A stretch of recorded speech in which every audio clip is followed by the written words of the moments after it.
They said a girl like me didn't belong here. I can still hear the laughter echoing across the gym, the whispers about my hair, my skin, my body. I remember standing on that cold floor, gripping the bar with sweaty hands, wishing I could disappear. Every glance told me I was the wrong type, that no matter how hard I worked, I would never be their champion. But deep inside, I knew something they didn't. I wasn't here just to compete. I was here to change everything. And what happened next? No one saw coming. I wasn't supposed to be here. At least, that's what they told me. They said a girl like me didn't fit the picture of a champion. Too different, too fragile, too poor, too everything. Every insult, every laugh behind my back, every cold stare was designed to break me before I even began. And yet, here I stand, not just as an athlete, but as living proof that sometimes the world is wrong. This story isn't about perfect routines or glittering medals. It's about pain, about sacrifice, about the nights I wanted to quit, and the mornings I forced myself out of bed anyway. It's about the loneliness of being far from home, the cruelty of people who doubted me, and the weight of carrying not just my own dream but the dream of every girl who was told she didn't belong. And that's why you're here today. Because my story isn't just mine. It's for anyone who's ever been laughed at, underestimated, or told to stay in their place. If you've ever felt like the world had already written your ending, I want you to know, you can pick up the pen and write it yourself. In this video, you'll see how I went from being the outsider in the gym, the girl mocked for her hair, her skin, her lack of money, to the one standing on the biggest stage in the world. With the lights blinding, the crowd roaring, and history being made in a single breath. You'll learn that greatness doesn't come from fitting in. It comes from refusing to break. So if you've ever doubted yourself, let my journey remind you, the same people who laugh today might be the ones forced to clap tomorrow. Stay with me until the end, because what happened when everything changed will stay with you long after this story ends. Before we dive in, do me one favor, hit that subscribe button, leave a like, and drop a comment telling me which country and city you're watching from. Let's see how far this message of courage and resilience can travel, because together, we're not just telling stories. We're rewriting the meaning of impossible. I still remember the first day I walked into that gym.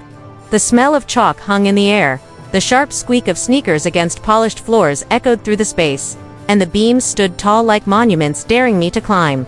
But what I remember most wasn't the equipment. It was the silence that fell when I stepped through the door. Every pair of eyes turned to me, scanning me up and down, weighing me, judging me. I was just a girl with an old leotard, hair tied up the best way I could, and a heart too stubborn to quit. The whispers started almost immediately. Who is she? She doesn't belong here. She won't last a week. Their words cut sharper than any fall I'd ever take from the bars.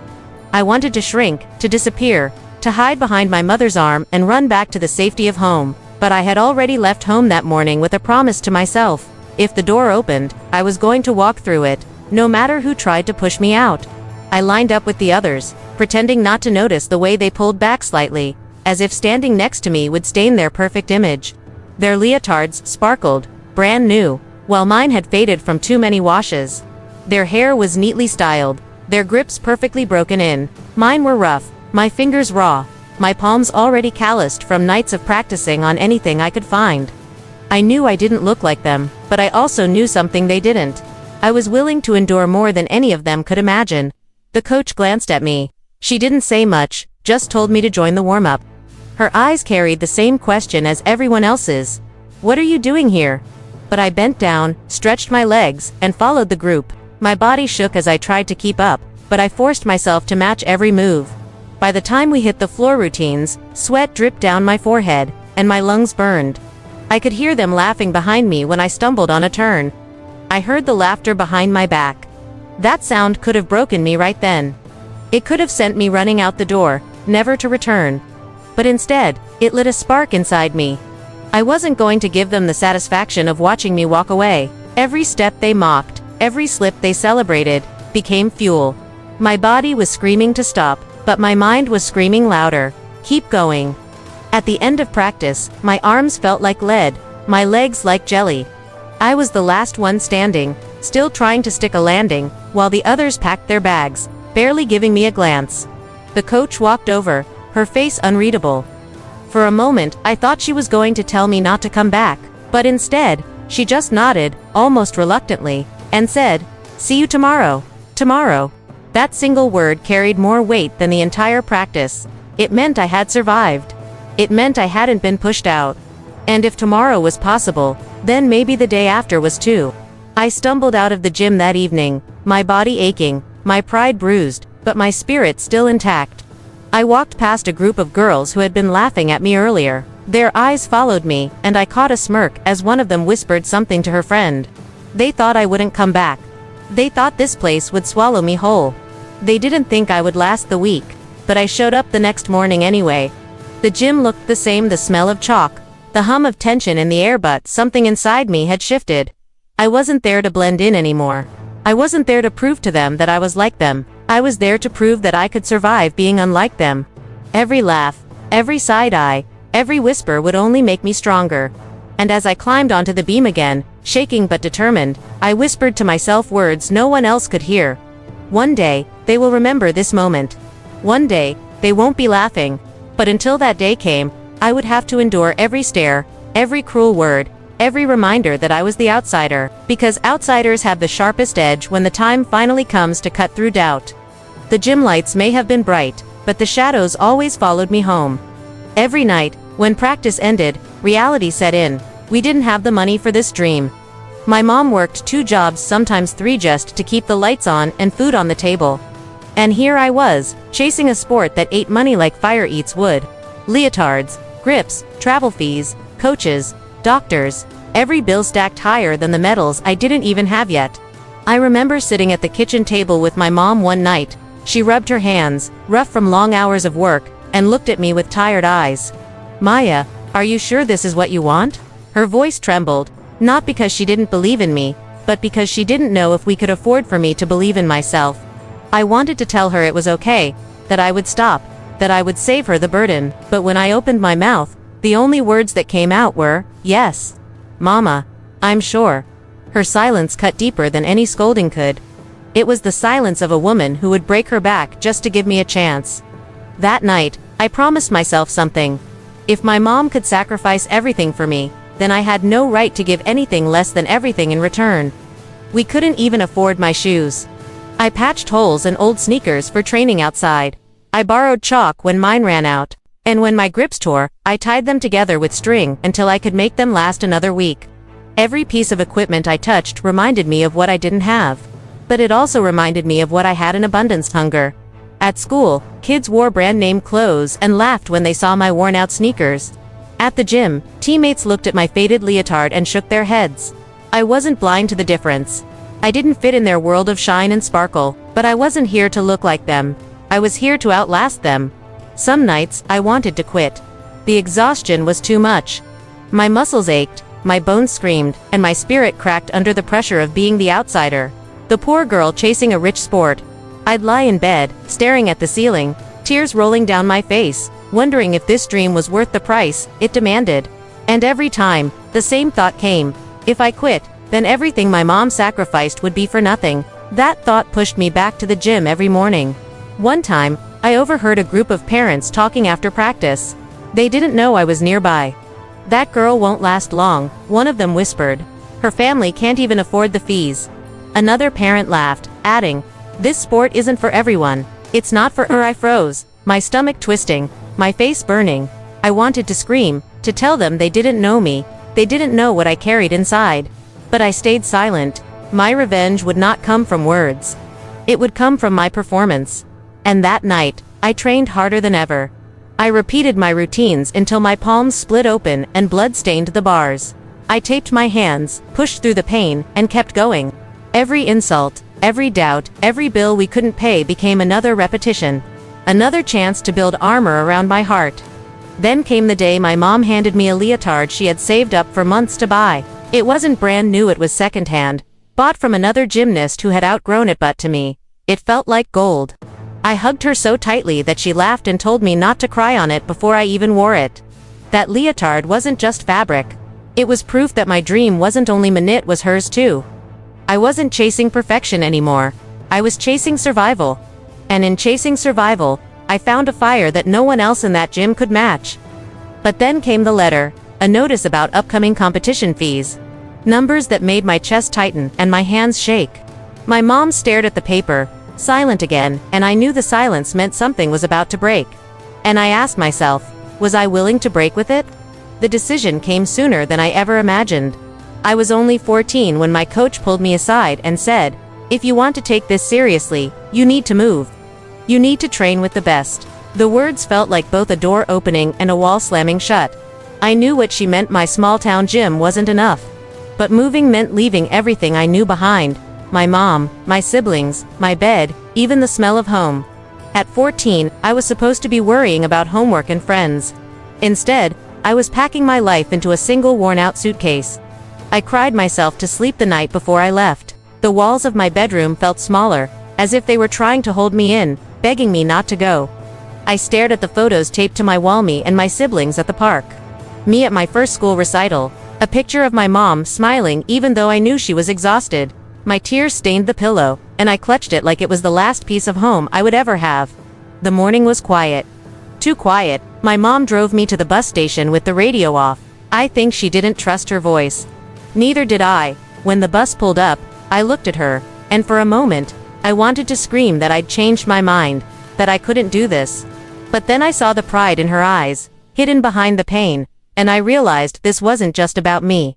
It was about us. So I hugged her one last time, boarded the bus, and didn't look back.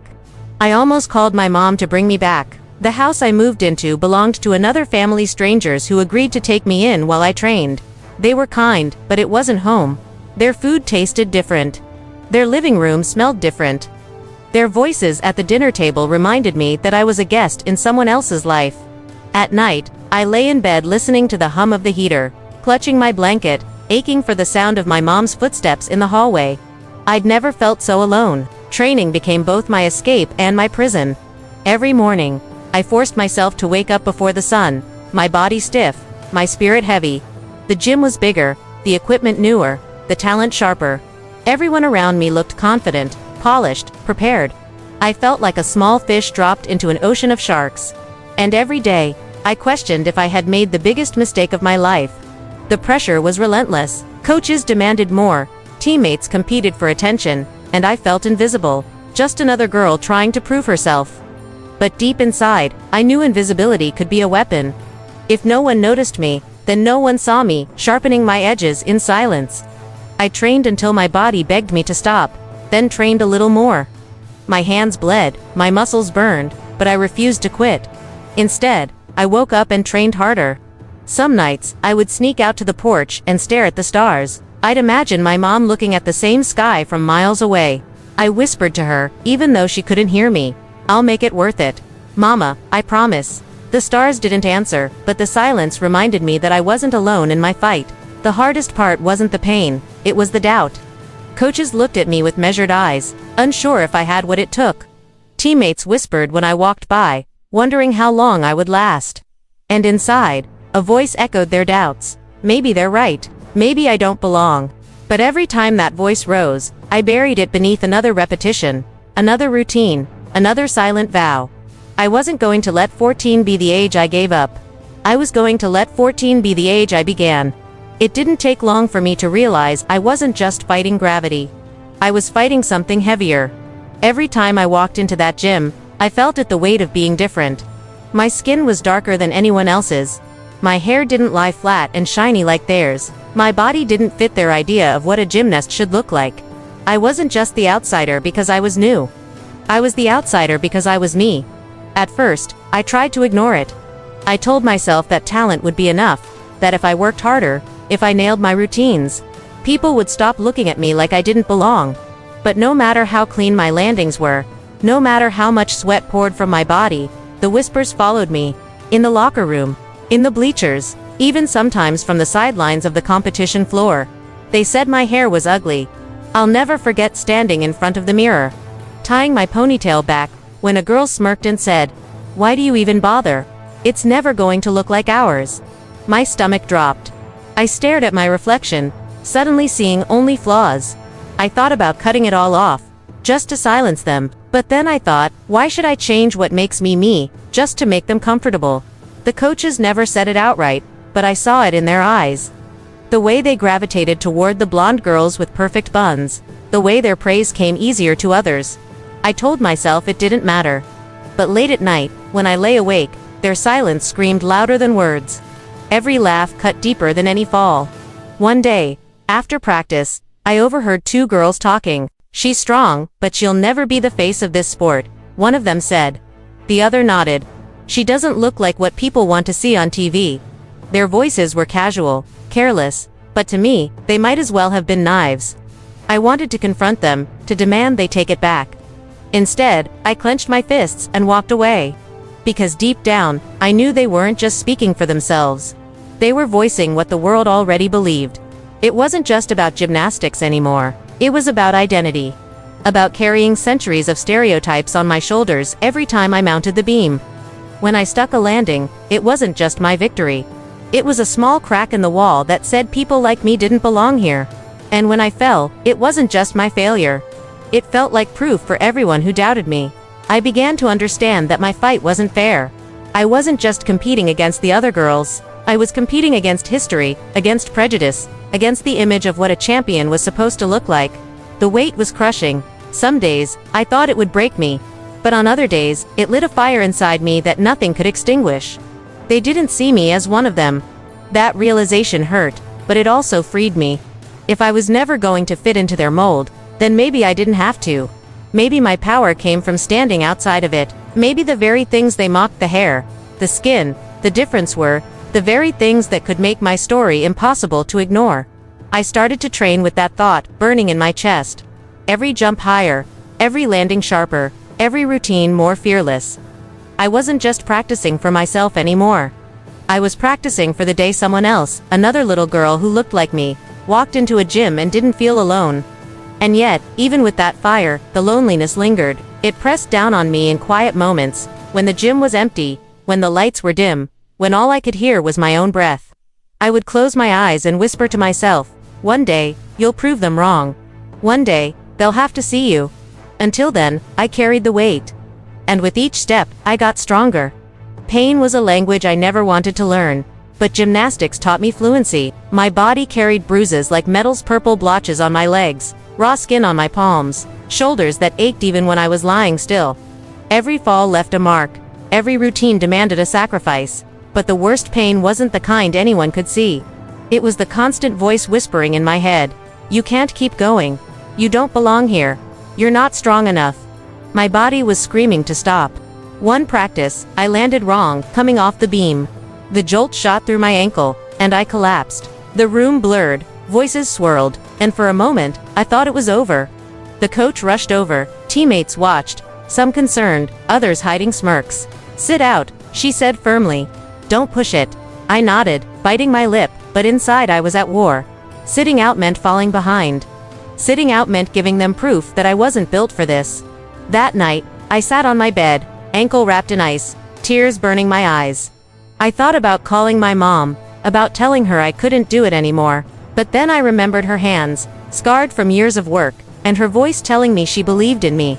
If she could keep going, so could I. So the next morning, I limped into the gym. Everyone stared. The coach shook her head.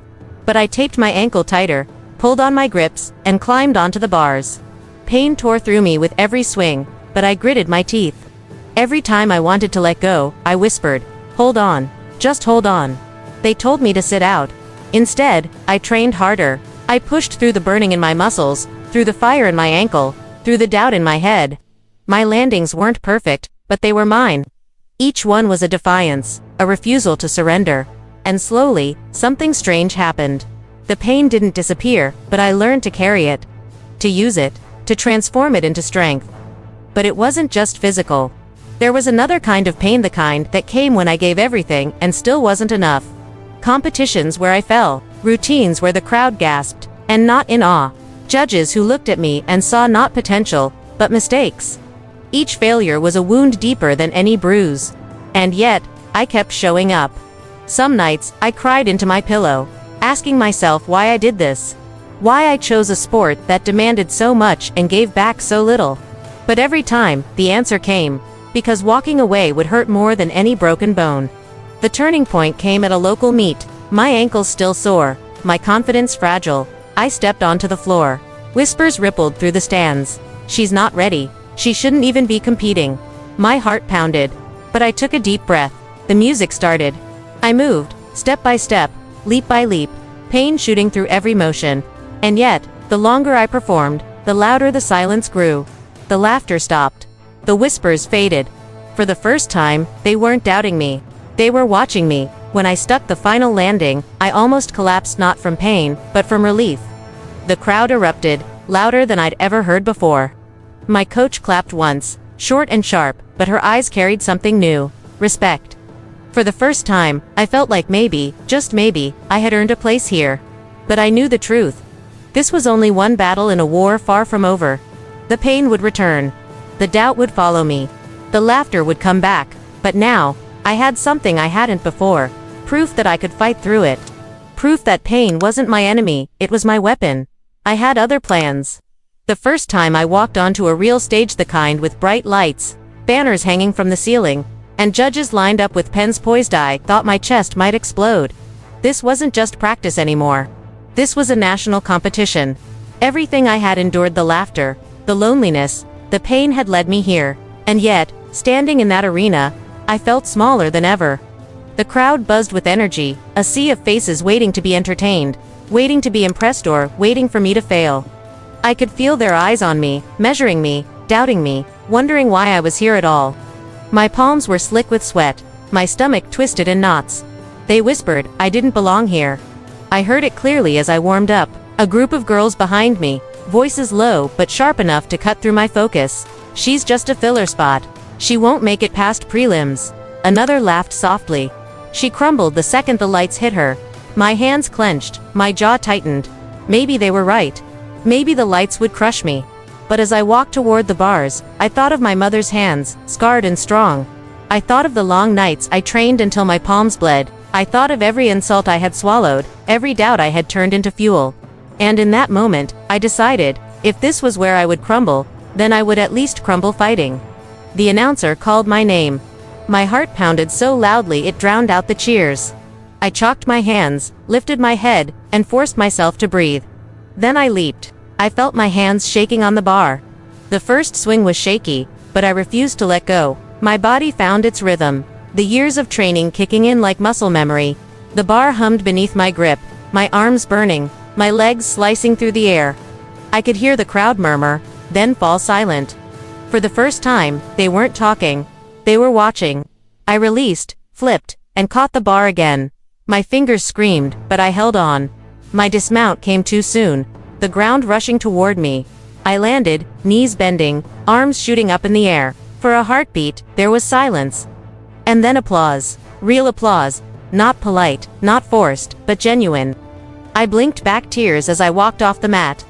My coach nodded at me, a small smile breaking through her usual sternness. Teammates who once ignored me gave short claps. It wasn't celebration, it wasn't acceptance, but it was acknowledgement. And for me, that was everything. The rest of the meet blurred by.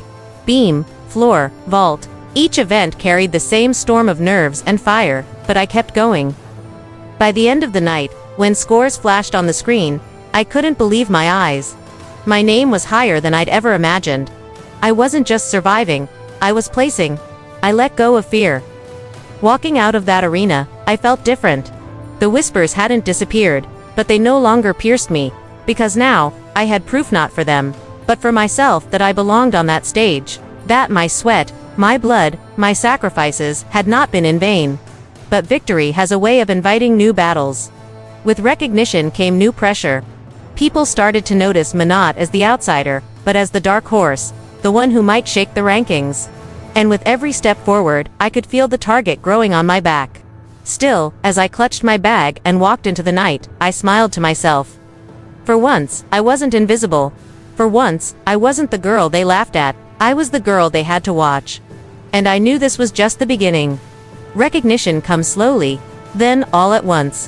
One moment you're invisible, the next you're under a microscope.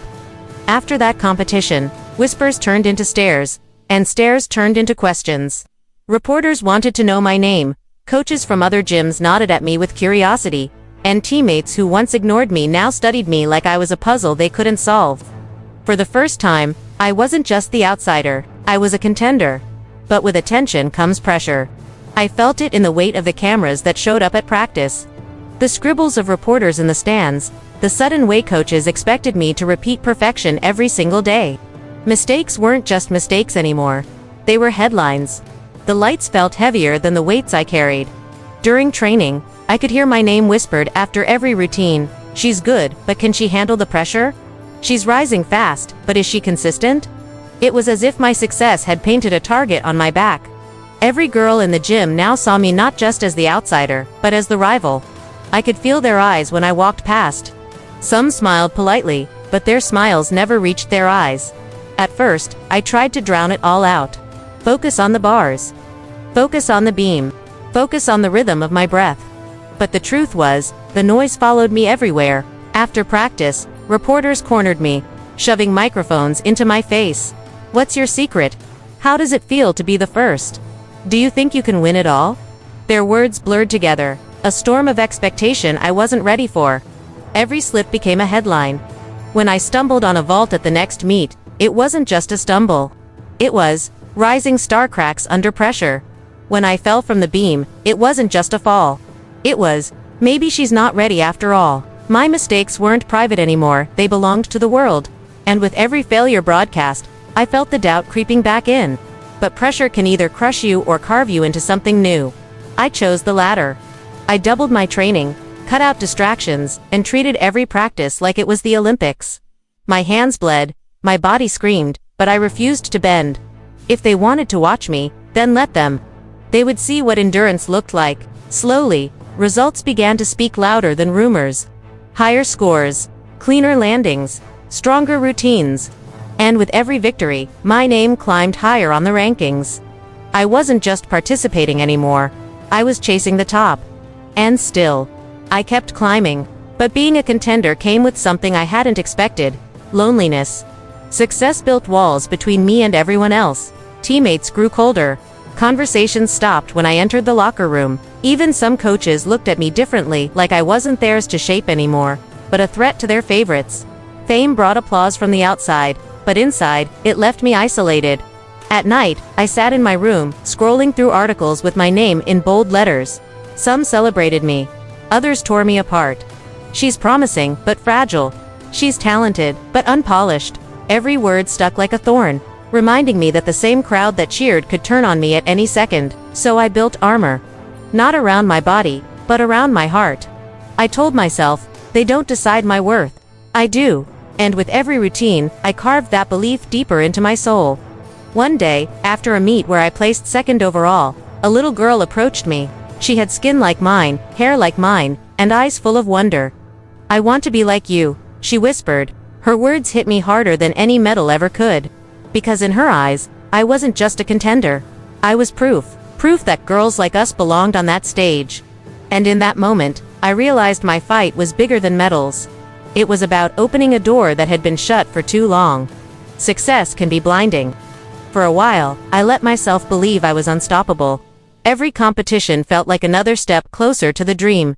Every medal proof that I was finally breaking through the walls that had kept me on the outside. But dreams have sharp edges. They cut when you least expect it. It happened at an international meet, the kind I had been working toward for years. The arena was massive, flags from different countries hanging above, the sound of thousands of voices buzzing like a storm. My heart pounded with anticipation. This was my chance to prove I wasn't just a contender, but a champion. I stepped onto the floor with fire in my chest and determination in my veins. And then, I fell. I don't even remember the mistake that started it. A slip, a hesitation, a miscalculation so small it seemed invisible. But in gymnastics, the smallest cracks can collapse everything. One stumble turned into another. My timing broke. My body lost rhythm. And when I hit the mat, the sound of my body colliding with the floor echoed louder than any applause ever had. Gasps filled the arena, followed by a silence so heavy it drowned me. I couldn't even look at myself in the mirror. Afterward, I sat in the locker room staring at the floor, my hands trembling, my heart shattered. I replayed every second in my mind, searching for where it went wrong. Coaches patted my shoulder, teammates avoided my eyes, and reporters swarmed outside, waiting to write their stories. I didn't need to read the headlines, I already knew them. Rising star falls short. Maybe she's not ready after all. The internet was even harsher. Clips of my falls spread like wildfire, strangers commenting that I was overrated, that I had no business being on that stage. Words pierced me deeper than the fall itself. For the first time, I wondered if maybe they were right. They called me a failure. That night, I lay in bed with tears soaking my pillow. My body hurt, but my pride hurt more. I thought about calling my mom, about hearing her voice tell me it would be okay, but a darker thought whispered louder. What if I wasn't enough? What if this was the proof they needed? I considered quitting, walking away, leaving the dream behind before it destroyed me completely. I imagined a life without the pressure, without the pain, without the constant feeling of never being enough. It almost seemed peaceful. But then I thought about the little girl who had told me she wanted to be like me. I thought about every sacrifice my mom had made, every late night she spent working so I could have a chance. I thought about the fire that had carried me this far, through loneliness, poverty, and prejudice. And I realized quitting would mean proving them right. Failure wasn't going to have the last word. So I got up. I wrapped my injuries, dried my tears, and returned to the gym the next morning. My body still ached. My confidence was shattered, but my resolve was unbroken. Every fall was just another lesson. Every mistake, another chance to rise stronger. But make no mistake, the climb back was brutal. Whispers followed me. Doubt shadowed me. My routines felt heavier, my steps uncertain. And yet, day after day, I kept moving. I told myself, you can fall 1,000 times, but you only fail when you don't rise. And slowly, I felt the fire return. Small victories in practice, clean landings, sharper swings. The pieces began to click again. I wasn't perfect, but I was persistent. And persistence has a way of rewriting the story. The fall could have broken me. For weeks, I walked into the gym with my head low, my confidence shattered. Every bar looked taller, every beam narrower, every landing heavier. But somewhere, in the cracks of my failure, something began to grow. It wasn't pride. It wasn't anger. It was fire. It started small, just a flicker. My coach noticed it before I did. One morning, after I nailed a simple routine I had been missing for weeks, she clapped once and said, "That's the girl I've been waiting to see." Her voice wasn't sweet. It was sharp, like a challenge. I realized she wasn't just training my body. She was testing my soul. Every bruise told a story. I wore them like armor. My arms were covered in marks from bars, my legs scraped from falls, my hands raw from endless grips, but instead of shame, I started to see them as proof that I had survived what was meant to destroy me. My pain wasn't weakness anymore. It was evidence of strength. The fire grew. I woke up earlier, stayed later. I studied every detail of my routines, every movement, every breath. I stopped chasing the approval of coaches or teammates. I was chasing something deeper: freedom. Freedom from the doubt that chained me. Freedom from the voices that said I didn't belong. Freedom from the fear of failing again. I wasn't chasing perfection anymore. Something changed inside me. I stopped training to silence the whispers and started training to hear my own roar. Each time I climbed onto the beam, I remembered the fall that once haunted me, and then I conquered it. Each time I swung from the bars, I remembered the fear of letting go, and then I released with purpose. Failure had taught me the one thing victory never could: resilience. Slowly, the results began to follow. My landings were cleaner, my confidence sharper. At a small regional meet, I walked out with medals clinking around my neck. Reporters who once wrote me off now asked, "Is she making a comeback?" The word comeback stung because I never truly left. But I let them call it whatever they wanted. I knew the truth. I was chasing freedom. And freedom doesn't ask for permission. It doesn't need validation. It simply exists in the heart of anyone brave enough to claim it. I had learned that the world would always try to define me, to box me in, to decide what I could or could not do. But the fire inside me refused to be boxed. I thought back to the little girl who walked into her first gym, wearing a faded leotard, drowning in doubt. If only she could see me now, bloated, bruised, scarred, but still here, still standing, still fighting. But I knew this was only the beginning. Bigger stages awaited me. Tougher opponents, brighter lights, harsher critics. And yet, I didn't fear them anymore. Because I had already faced the worst: failure, ridicule, loneliness, and I had survived.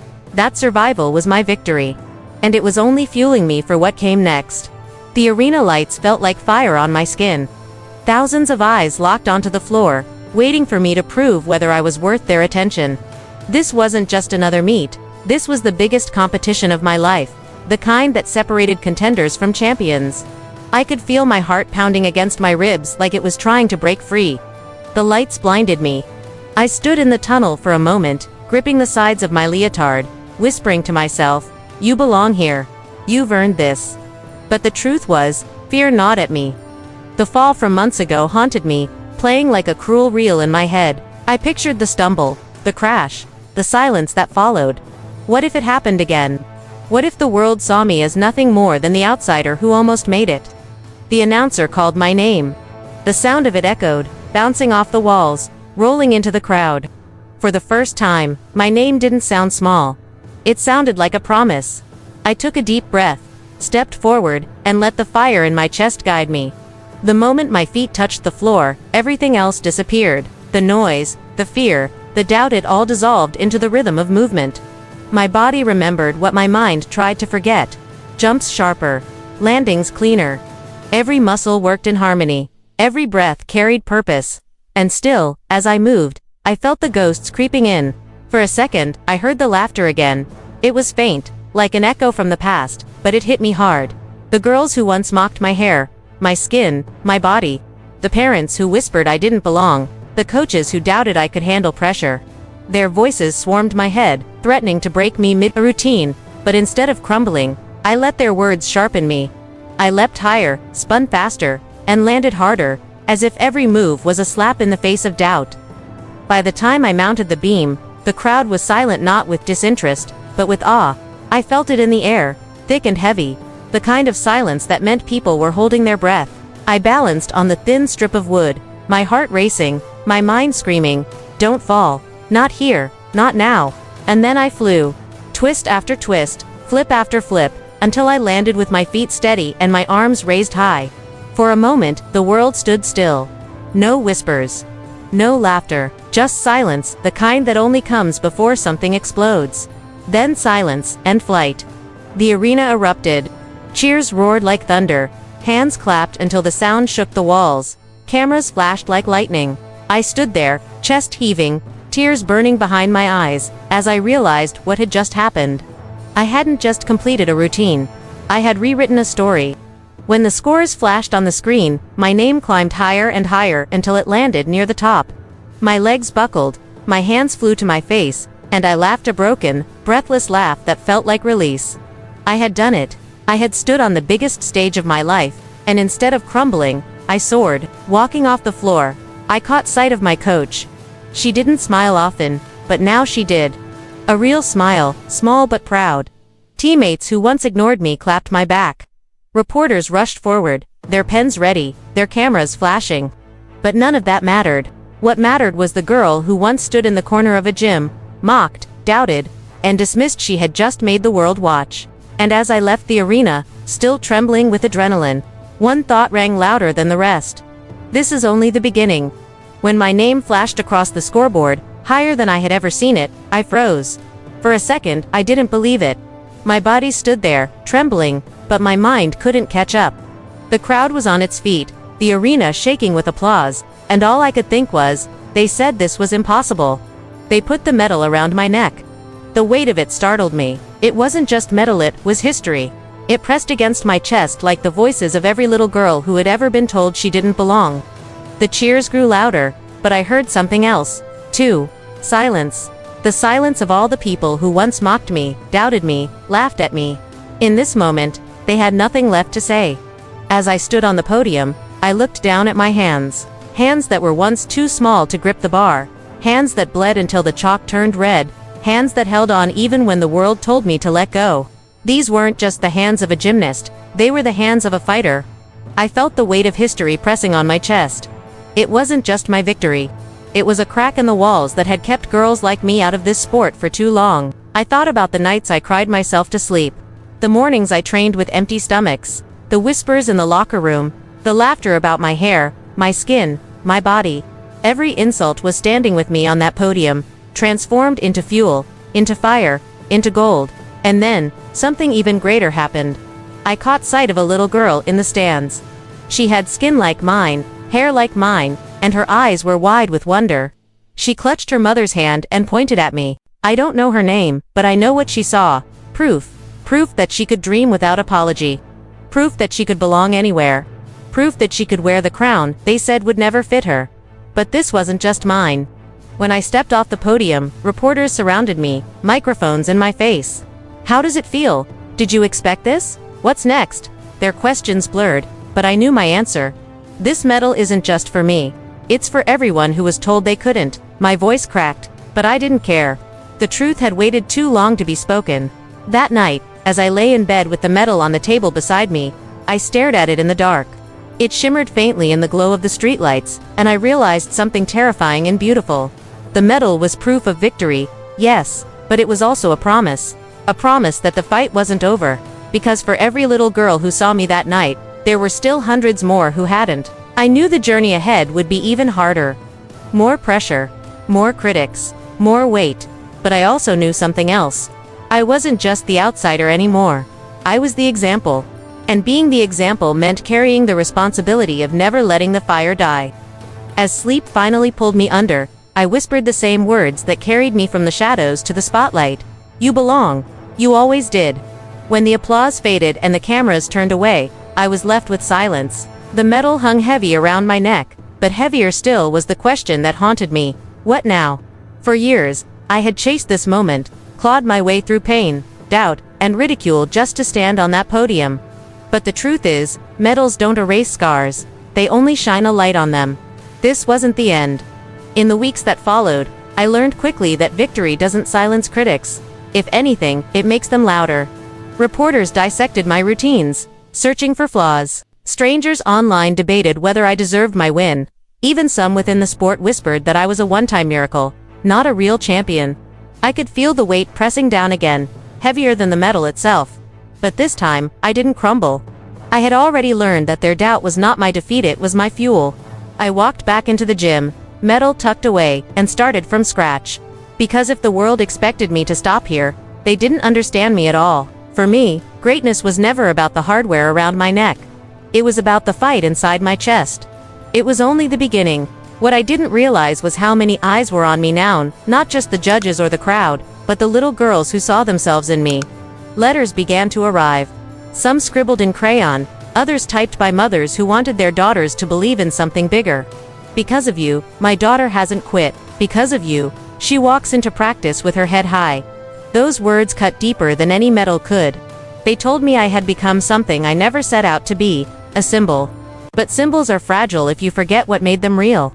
So I kept reminding myself of the journey, the faded leotard, the lonely nights, the laughter I turned into fire.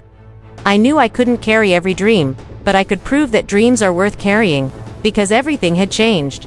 And yet, some things hadn't. My body still ached after practice. Doubt still crept in at night. People still whispered, some cheering, some tearing me down. But now, I understood the truth. Legacy isn't built in silence or in applause. It's built in persistence. It's built in showing up when no one believes you will. It's built in rising, again and again, until rising becomes who you are. When I look back now, I don't just see routines or scores. I see a girl who was told she didn't belong. I see her walk into a gym full of laughter aimed at her. I see her cry herself to sleep, patch her own shoes, tape her bleeding hands. And I see her refuse to quit. That's the story that matters. Not the medal, but the journey. Not the crown, but the fight to wear it. So if you're listening to this, and you've ever been told you don't belong, hear me now, you do. If you've ever been laughed at for daring to dream, let that laughter become your fuel. If you've ever been told you'll never be enough, let those words become the fire that proves them wrong. Because one day, you'll stand where I stood with the world watching. With history pressing on your chest, with proof that the impossible is only impossible until someone does it. And maybe, just maybe, you'll realize what I did. The crown that wasn't supposed to fit you was made for you all along.